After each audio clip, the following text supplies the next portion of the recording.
ഒരു എക്സ്റേ എടുത്തോ, എന്നിട്ട് മരുന്നിന് എഴുതാം. ഡോക്ടർ, എനിക്ക് രാവിലെയുള്ള തലവേദന മാത്രമേ ഉള്ളൂ. അതിനിത്രയും പരിശോധനകൾ വേണോ? എങ്കിൽ പിന്നെ നിങ്ങൾ എന്റെ അടുത്ത് വരണോ? സ്വന്തമായിട്ട് അങ്ങ് ചികിത്സിച്ചാ പോരെ. ഇത് വെറും ഒരു തലവേദന ആയിക്കൊള്ളണമെന്നില്ല. എന്താ, പരിശോധിക്കാൻ ബുദ്ധിമുട്ടുണ്ടോ? ഇല്ല ഡോക്ടർ. പിന്നെ ഇത് KJ ലാബറട്ടറിയിൽ പരിശോധിപ്പിച്ചാൽ മതി. അവിടെ നല്ല റിസൾട്ട്. ബാക്കിയെല്ലാം പോക്കാം. ശരി.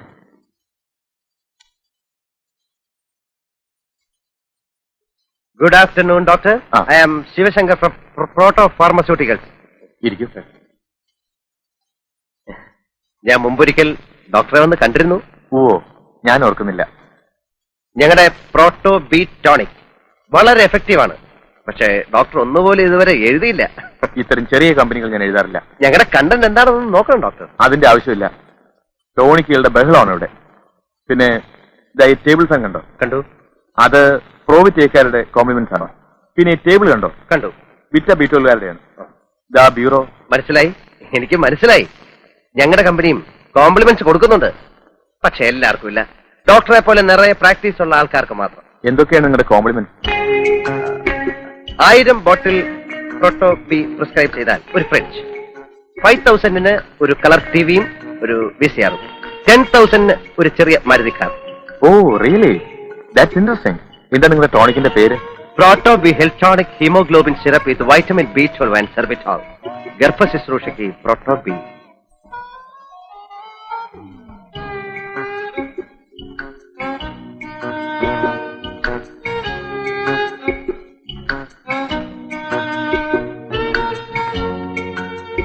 പ്രോട്ടോബി 4 ബോട്ടിൽസ്. അതേത് ഡോക്ടറെ? ഡോക്ടർ സുരേന്ദ്രന്റെ. ഇത് തീർന്നിരിക്കുക. ഒരു ബോട്ടിൽ പോലും ഇല്ലേ? ഇല്ല, കംപ്ലീറ്റ് തീർന്നു. ഇപ്പൊ തന്നെ എത്ര ചീട്ടാ വന്ന് മടങ്ങിപ്പോയെന്നറിയോ? ഡോക്ടർ പറഞ്ഞിരുന്നു കിട്ടാൻ ഭയങ്കര ഡിമാൻഡാണെന്ന്. അതുകൊണ്ട് 4 വാങ്ങി വെച്ചോളാൻ. ഇനി എന്ന് വരും? 2-3 ദിവസത്തിനകം വരുത്തി തരാം. വേറെ എവിടെയെങ്കിലും കിട്ടൂ? എല്ലാ മെഡിക്കൽ ഷോപ്പിലും ഔട്ട് ഓഫ് സ്റ്റോക്കാ. അന്വേഷിച്ച് നോക്ക്. എന്താ അസുഖം നിങ്ങൾക്ക്? തലവേദന. സൂര്യൻ ഉദിച്ചാൽ അപ്പം തുടങ്ങും. വേറെ എവിടെയെങ്കിലും കിട്ടുമെന്ന് ഞാൻ നോക്കട്ടെ. ആ റെപ്രസെന്റേറ്റീവ് ആള് കൊള്ളാമല്ലോ. കഴിഞ്ഞ 1 മാസമായിട്ട് ഞാൻ പട്ടി ചന്തയ്ക്ക് പോകുന്ന പോലെ പോവാന്നല്ലാതെ ഒറ്റ ഒരുത്തൻ ചിറ്റ എഴുതണ്ടേ. ഇപ്പൊ മെഡിക്കൽ ഷോപ്പുകാർക്ക് എന്നെ കാണുമ്പോ പുച്ഛമാ. കമ്പനിക്കാര് പറയുന്നത് ഞാൻ വർക്ക് ചെയ്യാഞ്ഞിട്ടാണ്. അല്ലേ അങ്ങതി, ഓരോരുത്തരും 1000 ബോട്ടിൽ വെച്ച് എഴുതിയാലേ നീ ഫ്രിഡ്ജും VCRും ടിവിയും ഒക്കെ എവിടുന്ന് എടുത്ത് കൊടുക്കും? ഞാൻ എവിടുന്ന് കൊടുക്കാനാ? പിന്നെ ഈടാ എല്ലാരും കൂടെ ഉത്സാഹിച്ചൊന്ന് എഴുതി ഒരു 10,000 ബോട്ടിൽ ഇലവായ എനിക്കൊരു 8,000 റുപ്യ കമ്മീഷൻ കിട്ടും. പിന്നെ ഞാൻ ഈ ജോലിക്ക് പോകുന്നില്ലെങ്കിലോ? പിന്നെ ഇവന്മാര് കോംപ്ലിമെന്റ്സ് വാങ്ങിക്കാൻ വീട്ടിൽ വരുമോ? വീട്ടിൽ പറ്റേ അപ്പൊ കൊടുക്കാൻ കോംപ്ലിമെന്റ്സ്. അയ്യോ, അപ്പൊ ജോലി? ഈ നാട്ടിലാണ് ജോലിക്ക് പഞ്ഞം. എടാ, ജോലി ചെയ്യാനുള്ള മനസ്സുണ്ടെങ്കിൽ ജോലിയുണ്ട്. പിന്നെ എല്ലാവർക്കും കസേരമേലിരുന്ന് ഫയൽ നോക്കണം എന്ന് പറഞ്ഞാൽ നടക്കത്തില്ല. എടാ, ലോട്ടറി ടിക്കറ്റ് വിറ്റാ ജീവിക്കാനുള്ള കാശ് കിട്ടത്തില്ലയോ? ഞാനും ഈ വണ്ടിയൊക്കെ വിറ്റിട്ട് ഇതുപോലെ വല്ല പണിയും കിട്ടുമെന്ന് നോക്കാൻ പോവാ. വണ്ടിക്കാണെങ്കിൽ ഓട്ടമില്ല. ഓടി കിട്ടുന്ന കാശ് വല്ല വർഷാപ്പിലും കൊടുക്കണം. നീ ഒന്ന് അടിച്ചു നോക്കിയാ സ്റ്റാർട്ടാവുന്നു. കേരള ദൈവമേ, വഴി കിടത്തല്ലേ. നീ ഇവിടെ കയറുന്നുണ്ടോ? കേറിയില്ലെങ്കിൽ? കേറിയില്ല, ഇവിടെ വഴി കിടക്കാം. കേറിയാൽ? കേറി അവിടെ വീട്ടിൽ കിടക്കാം.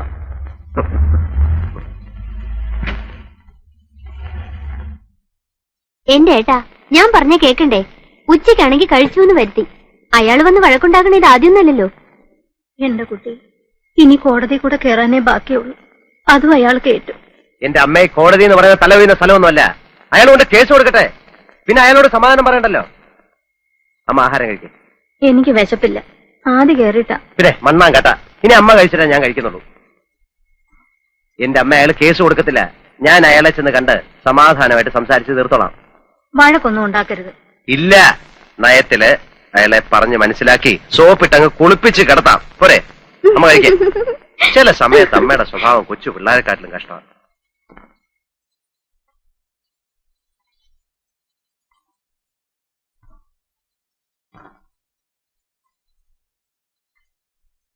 എന്ത് വേണം? ഞാൻ ചേട്ടനെ ഒന്ന് കാണാമെന്നാ. കണ്ടോളൂ. അതല്ല. ഏതല്ല? എടാ, എന്റെ നിഴല് കണ്ടാ മുങ്ങി നടക്കണ നീ എന്നെ കാണാൻ വരെ. എന്താണാവോ ഉദ്ദേശം? ചേട്ടൻ വീട്ടിൽ വന്നു എന്നറിഞ്ഞു. അമ്മ ആകെ വിഷമിച്ചിരിക്കുക. ഞാൻ പറയുന്നത് ശരിയല്ലെന്നറിയാം. എന്നാലും കുറച്ചാളൂടെ ക്ഷമിക്കണം. മാസാമാസം ഞാൻ കൃത്യമായിട്ട് പലിശ തന്നോളാം. 1 കൊല്ലത്തിനുള്ളിൽ കടം വീട്ടുകയും ചെയ്യാം. എവിടുന്നെടുത്ത് വീട്ടും? എനിക്ക് എന്നെ വിശ്വാസമല്ല. ഞാൻ എന്റെ വഴി നോക്കിക്കോളാം. മേനോൻ ചേട്ടൻ എന്നെ എന്ത് വേണമെങ്കിലും ചെയ്തോ.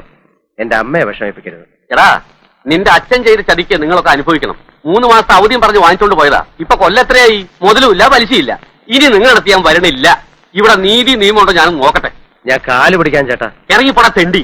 കള്ളവർഗ്ഗങ്ങൾ. എടോ, ഇത്രയും നേരം തന്റെ കാലയം പിടിച്ചത് തന്റെ അച്ഛന്റെ കൂട്ടുകാരനായതുകൊണ്ട് ഇടിച്ചതിന്റെ ഷേപ്പേ മാറ്റിക്കളയും. താൻ എന്നെ കോടതി കയറ്റല്ലോ. ഏറ്റൂടാ. ഞാൻ കോടതി കയറുന്നത് തന്നെ കൊന്നിട്ടായിരിക്കും. താൻ ആണാണെങ്കിൽ എനിക്ക് വക്കീലോട്ട് സഹിക്കണോ? അന്ന് എന്റെ മരണമാ. എന്താ കാണണോ? എടാ ശിവൻകുട്ടി, നീ പോക്കിരുത്തരാ അതെ, കാട്ടെ. പോക്കരത്തിനാ. താൻ എന്തോ ചെയ്യും? ഞാനും ചെയ്യില്ല. എന്നെ കോടതി കയറ്റണ്ടേ? അത് ഞാൻ എന്റെ ഇഷ്ടം പോലെ ചെയ്യും. ഞാൻ ചിലപ്പോ കേട്ടില്ലെന്ന് വരും. അതിന് നിനക്കെന്താ നഷ്ടം? എനിക്ക് നഷ്ടമൊന്നുമില്ല. നഷ്ടപ്പെടാൻ പോകുന്നത് തനിക്കായിരിക്കും. മറക്കണ്ട. ഇല്ല, മറക്കില്ല. താനെന്തോ നോക്കി പേടിപ്പിക്കുന്നത്? അങ്ങനെ ഫീൽ ചെയ്യുന്നുണ്ടോ? ആ, ഇടയ്ക്കല്ലേ. ആരോടാ ദേഷ്യപ്പെടുന്നേ? അത് നമ്മുടെ ശിവൻകുട്ടി നാക്കെടുത്ത തമാശ പറയൂ. അല്ല, പാരമ്പര്യമായിട്ട് അങ്ങനെയാ. അപ്പൊ കാണാം. കാണണം. കാണണം. കാണണം. എന്താ പറയാ? ഇപ്പോഴത്തെ കാലത്ത് ഇത്തിരി പോക്കിരിത്തരമില്ലാതെ ജീവിക്കാൻ പറ്റത്തില്ല. നമ്മളൊന്ന് താന്ന് കൊടുത്താല് നമ്മുടെ തലയിൽ കയറും. അല്ല, അയാൾ ഇനി പോലീസ് സ്റ്റേഷനിൽ കംപ്ലൈന്റ് വല്ലതും കൊടുക്കും? കംപ്ലൈന്റ് കൊടുത്താ പ്രശ്ന. ഇടിച്ചവന്മാര് നട്ടല്ലൂരും. പേടിത്തൊണ്ടനാ, അതുകൊണ്ട് കംപ്ലൈന്റ് ഒന്നും കൊടുക്കത്തില്ല. ഓട്ടം ഒന്നും ഇല്ലേ? നമുക്ക് വേണമെങ്കിൽ ഒന്ന് കറങ്ങിട്ട് വരാം. അതെ, നടന്നങ്ങ് പോയാ മതി. അല്ലെങ്കിൽ തന്നെ കാശും കൊടുത്തിട്ട് പിന്നെ കൈയും കാലും പിടിച്ചിട്ടാ പെട്രോൾ കിട്ടുന്നത്. രാത്രി ഞാൻ വന്നിട്ടേ പോകണേ. ഡിസ്ചാർജ് 1 രൂപ കൊടുക്കണം. എല്ലാം ശരി തന്നെ?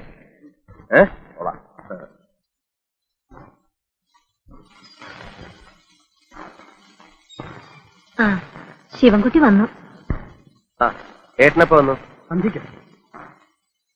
പഞ്ചസാര വാങ്ങിച്ചോടാ. പഞ്ചസാരയും അരിയും മുളകും ഒക്കെ ഉണ്ട്.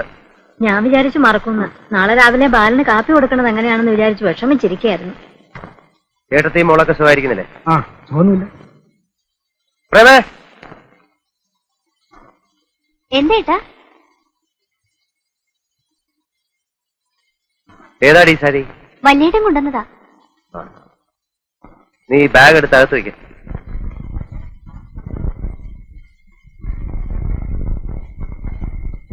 പെണ്ണ് സാരി ഉടുത്ത് കാണുമ്പോ പേടിയാവുക. അതെന്താ? ഏട്ടാ ശ്രദ്ധിച്ചില്ലേ? അവള് വലിയ പെണ്ണായി. ഒരുത്തനെ കിട്ടണമെങ്കിൽ കാശ് എത്ര കൊടുക്കണമെന്നാ? അതിനെന്താ, ഇപ്പൊ നല്ല വരവല്ലേ? വരവോ? ചേട്ടനോട് ആര് പറഞ്ഞു? ഈ വേഷവും പത്രാസും കണ്ടിട്ടാണോ? ഈ വേഷം മാത്രമേ ഉള്ളൂ. കഞ്ഞി കുടിക്കാനുള്ള വക ഞാൻ ഉണ്ടാക്കും, അത്രേ ഉള്ളൂ. എടാ, മൂത്തോര് പറഞ്ഞാൽ കുറച്ചൊക്കെ അനുസരിക്കണം. നല്ലൊരു സ്ഥലത്ത് കൊണ്ട് ഞാൻ നിർത്തിയതല്ലേ. ആരെ കൊണ്ടൊക്കെ പറയിപ്പിച്ചിട്ടാ ഗോവിന്ദൻ കോൺട്രാക്ടർ സംഭവിച്ചെന്നറിയോ? മാസം 1,800 രൂപ ശമ്പളം. ഒന്ന് കണ്ണടച്ചാ കാശ് വേറെ. അതിട്ടിട്ട് പോകും. സിവിൽ എഞ്ചിനീയറിംഗ് ഡിപ്ലോമ ഹോൾഡർ മരുന്ന് സഞ്ചിയും തൂക്കി പിടിച്ച് നടക്കുക. അതാവുമ്പോ ഇങ്ങനെ വേഷം കെട്ടി നടക്കാൻ പറ്റില്ലല്ലോ അല്ലേ? അതെ, അതൊരാശാനേട്ടാ, നല്ല വേഷം ധരിച്ച് നടക്കാൻ. പഠിക്കുന്ന കാലത്ത് 2 മുണ്ടും 2 ഷർട്ടും ഇട്ടാ ഞാൻ 1 കൊല്ലം കഴിച്ചിട്ടുള്ളത്. നടന്നോ? ആര് പറഞ്ഞു വേണ്ടെന്ന്? പക്ഷെ അമ്മയും പെങ്ങളെയും പട്ടിണിക്കിടരുത്. എനിക്കതേ പറയാനുള്ളൂ. അമ്മയും പെങ്ങളും എന്റെ മാത്രമല്ലല്ലോ. ആവുന്ന കാലത്ത് ഞാൻ സുന്ദരമായിട്ട് നോക്കിയിട്ടുള്ളതാ. ഇപ്പൊ എനിക്ക് കുടുംബമായി. ഒരു സർക്കാർ ഉദ്യോഗസ്ഥന് എന്ത് കിട്ടുമെന്ന് അറിയാമല്ലോ. കുടുംബം നോക്കിയ കഥയൊന്നും ഏട്ടൻ പറയണ്ട. മാസം 300 റുപ്യ വരും. പിന്നെ ഇവിടെ ഉണ്ടാവണ തേങ്ങയും പാലും വിറ്റാ ഞങ്ങൾ കഴിഞ്ഞത്. ഏട്ടനെ ഞാൻ കുറ്റം പറഞ്ഞതൊന്നുമല്ല. എന്താടാ ഏട്ടനോട് പറയണേ? അവൻ അവന്റെ കുടുംബം നോക്കണ്ടേ? എല്ലാ കാലവും അമ്മയും പെങ്ങളും അനിയനെന്നും പറഞ്ഞിരുന്നാ മതിയോ? അവൻ പറഞ്ഞോട്ടമ്മേ, ഞാൻ കിടന്ന് വെള്ളം കുടിക്കുന്ന ആർക്കും മനസ്സിലാവില്ല.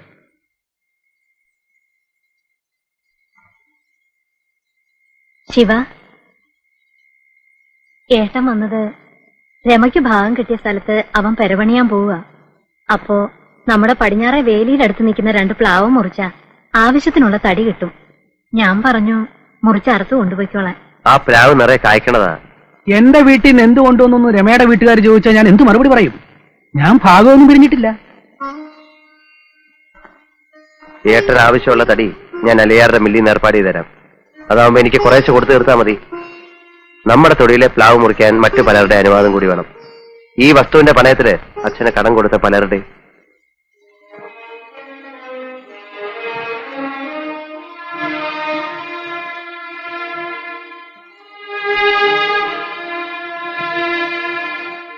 ഇത് കണ്ടു തൃപ്തി വന്നില്ലേ ഇതുവരെ? കിടക്ക വിരിച്ചിട്ടുണ്ട്. ഏട്ടൻ കിടന്നോ? അവൻ കടന്നു. പാവം. ഒരു വീട് വെക്കണം എന്നുള്ള മോഹം ഏട്ടനും ഉണ്ടാവും അല്ലേ? പിന്നില്ലാണ്ടിരിക്കുവോ? ഞാൻ പറഞ്ഞതിൽ ഏട്ടന് നീരസമുണ്ടോ? സ്വന്തം വീട്ടിലല്ലാണ്ട് എവിടെ ചെന്നാ ഏട്ടനൊരു സഹായം ചോദിക്കുക? ഞാൻ വെറുതെ പറഞ്ഞതല്ല. അലിയാറുടെ മില്ലിന്ന് ആവശ്യമുള്ള തടി ഞാൻ ഏർപ്പാട് ചെയ്ത് കൊടുക്കാം. പിന്നിപ്പോ എന്റെ മരുന്നിന് നല്ല സെയിൽസാ. കുറച്ച് കാശ് എനിക്ക് കിട്ടും. അത് ഏട്ടന് കൊടുക്കാം അല്ലേ?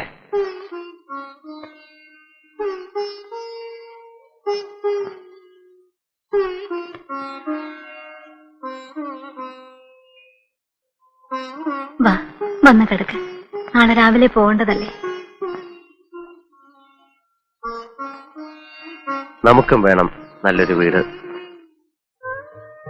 പറ്റിയ ഇതുപോലെ തന്നെ പണിയണം. 2 നില. 2ാമത്തെ നിലയിലേക്ക് പുറത്തുനിന്ന് സ്റ്റെപ്സ് വേണം. പ്രേമയുടെ കല്യാണം നടത്തി അവളെയും ഭർത്താവിനെയും മുകളിലത്തെ നിലയിൽ താമസിപ്പിക്കാം. താഴെ ഞാനും അമ്മയും. നമ്മൾ രണ്ടാളും മാത്രം മതിയോ? പോരെ? നീ പറ, മതിയോ? അമ്മയുടെ ഇഷ്ടം.